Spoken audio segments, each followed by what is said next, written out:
Apple updates iWork apps for iOS with bug fixes. Apple lowballing their pricing for streaming music, and so much more in this week of iWake. I'm Tim Chaten, and this is what's going on in the Apple world this past week. So welcome to another edition of iWake. I am Tim Chaten, and I'm back. My apologies for not being around this week, or not even updating you as to why the show was not airing. So basically the explanation I have for you is I've been experimenting with trying to get iOS-only recording done from a single microphone into these two devices. So the problem I've been running across is I'm trying to release both video and audio versions, and there are no apps on iOS, to my knowledge, that allow you to export a video as an MP3, which is very easy to do on the Mac. I have compressor, and that's an easy thing to do. But on iOS, it's shocking that nothing really does this. And if you're a developer out there, if you know of an app that does this, please let me know, as that would make a lot of things a lot easier. So what I've tried to do is use the headphone output that I can to monitor my audio, and I've been trying to use that to send concurrently to the iPhone to record audio. And what I've found is I'm either getting really low volume, no volume, I'm getting distorted volume. I've tried all sorts of adapters and things like that to make it work, and I came to the conclusion that this is impossible with this setup without a mixer involved. So I finally tested just moments ago, and it worked. This is the setup I am doing now to get audio-only version, an MP3 to you guys. What I'm doing is I'm recording this video right now, and after the recording is done, I'm just going to play that back with a line out to the iPhone. And that gives me the same exact audio I'm getting with the video, which is really high quality, and that allows me to do it. So it just involves a 10-minute post-processing of just re-recording that to the iPhone, and it sounds great. So that is the workflow I've found for now. Perhaps in the future a mixer could be involved to do some different things, but and I really am curious what a mixer would enable me to do, as I really am trying to figure out the next step of this equation is, how do I record Skype conversations or FaceTime conversations on just iOS alone? How do you do that? Because there is possibilities with mixers that could be a thing that could be done. But for now, let's just stick with this single microphone going to these two devices. So let's get into what's been going on in the Apple world this week. First off, Apple, this will be a bit of a longer show if you can't already tell. I'm going to do a lot of news to kind of make up for lost time, so I hope you enjoy the news bombardment of today's show. First up, Apple has updated all 3 iWork apps on iOS.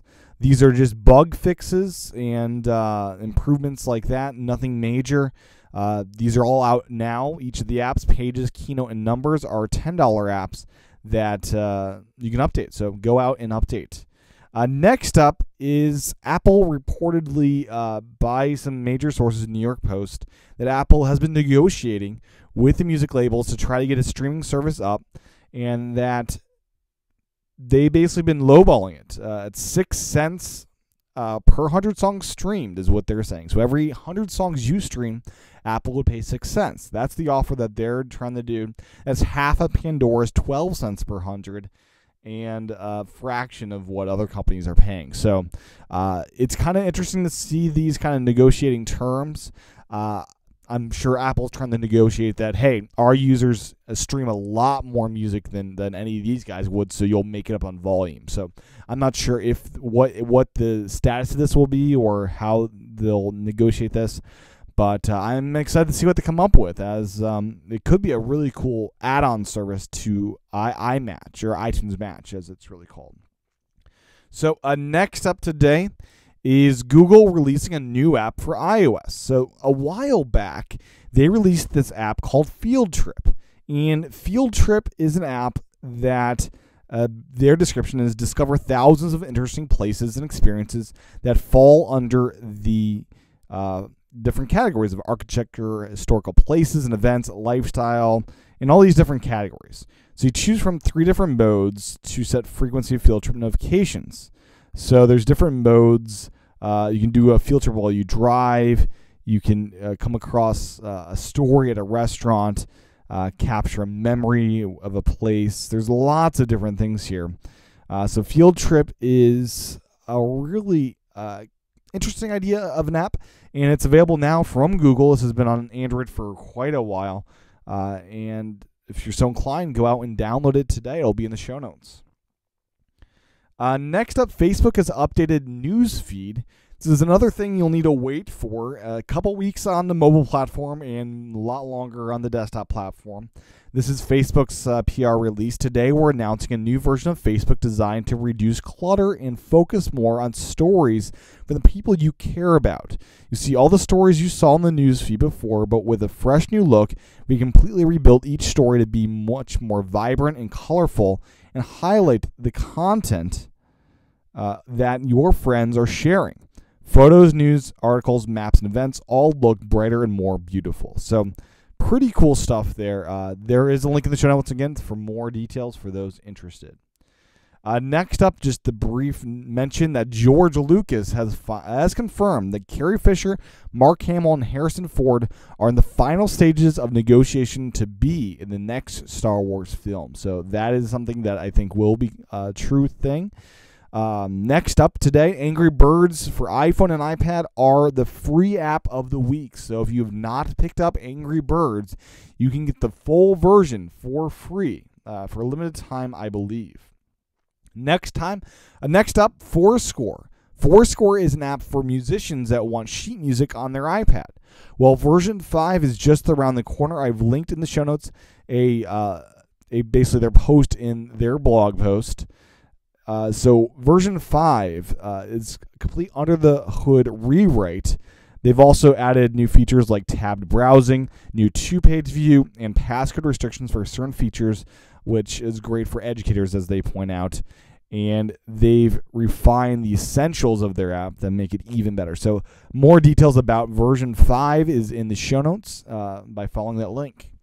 Next up today is Thermodo, the tiny thermometer for your iPhone or iPad even. So what this is, it's a Kickstarter project of a new type of thermometer that you just plug into your headphone, and then it just captures the temperature. And the cool thing is, this is a small, unobtrusive device that can fit on your keychain, and it's really price affordable, around $20 to get this. This is kind of the cool stuff that I love to see and love to report about. So link in the show notes to their Kickstarter project. Next up today, Marvel has unveiled Marvel Limited, a comic subscription service for iOS. So what this is it's a subscription service. As it sounds, kind of a Netflix for comic books. This is for Marvel-only comics. 13,000 back issues of a wide variety of comic books, with more to come over the next 6 months. Subscriptions are $10 per month, or a limited time, $12-month subscription for $60. So $60 for a year, all you can eat Marvel comics. Pretty amazing. So Marvel comics are at least 6 years old to avoid competing with day-and-date sales. So this will not include the brand new releases, but if you're able to wait 6 months to get your comic books, that should be fine with the people subscribing here. It's HTML5 for now, but I believe an app is in the works. But very cool news here out of Marvel, and this is now available. So link in the show notes for more information about that. Next up in the show, really, really cool stuff here. This is a patent that I would love to see Apple do. This is where you're able to resell or lend iTunes Store content. So say you have this movie they want to lend to your brother or sister or your friend. You can't do that with iTunes unless you give them your password or an iPad with the movie on it. With this patent, you will be able to lend that movie for a period of time, and then it goes back into your account. This is something I would love to see, and this would be one of those things that would get rid of one of the last holdups people have about buying content in iTunes. You can lend, you can resell even. So set a price for whatever show you bought. So you bought a movie for $20. You could resell it at $5, $10, whatever people feels fair. So pretty cool stuff there as far as that patent. Next up, Phil Schiller tweeted out this little link. Be safe out there, with a link to the basically malware situation on mobile over the past 3 years, 2010, 11, and 12. And he notes how it starts off Symbian at 62%, Symbian at 29%, and Android going from 11% to 66% to 79% malware infection. So it's kind of funny, Phil Schiller tweeting that out. Something kind of interesting just to note. Next up today is email I got from Incipio. They have released their Lightning Auto Charger. So if you drive a car and want a Lightning charger, they have that now available. Next up in the news, U.S. Bank is now letting customers snap checks to cash in their checks. So just like Chase Bank, you can now basically cash checks through just taking a picture of it.